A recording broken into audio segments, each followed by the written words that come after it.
Ay Siyavuş, daş qutardı qurbanlaram. Mən gedirəm. Valisiyaya gedirəm. Xəbərin yoxdur. Salihlə Valih dalaşıb. Valih vurub Salihin başını yarıbdır. Bunların boynu yerə soxum mən. Spor eliblər. Bilsən nə üstü spor eliblər?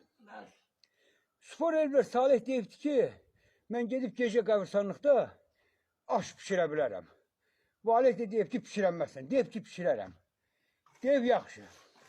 Bir qəbir göstərib, deyib, bax, bunun yanında pişirərsən. Deyib, yaxşı.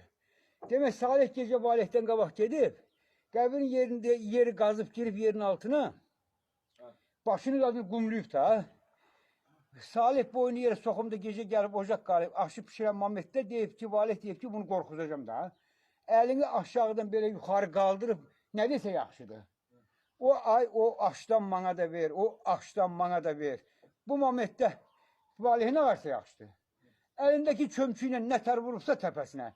Deyib, bədbax ol, bədbax. Elə dirilər yedi, qaldı bircə ölülər.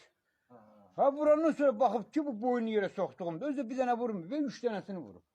Başının ortası parçalanıbdır. İndi balın sədədir. Gedin də yazıqdır. Getməksən gedək. Yox, get. Sən onun da sabah gedərsən.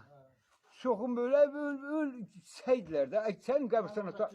Mən tinləri yiyəm. Hə, tinli yox qadın alarım. Başın batmasın. Kişilər spor elib qəbirstanı taş pişirər. Asal lazımdır.